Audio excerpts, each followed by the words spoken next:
జీవించి ఉండగానే సొంతంగా స్మారకం నిర్మించుకున్న ఏకైక వ్యక్తి రామోజీరావు.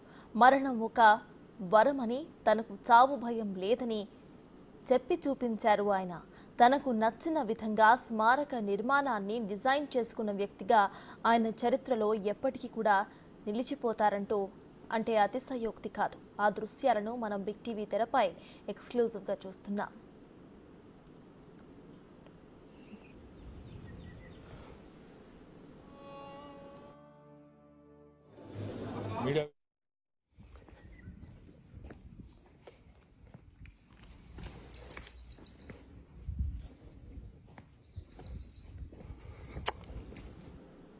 జీవించి ఉండగానే సొంతంగా స్మారకం నిర్మించుకున్న ఏకైక వ్యక్తి రామోజీరావు.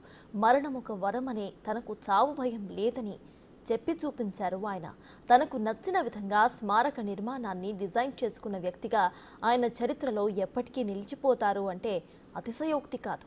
ఆ దృశ్యాలను మన బిగ్ టీవీ తెరపై ఎక్స్క్లూజివ్గా చూస్తున్నాం.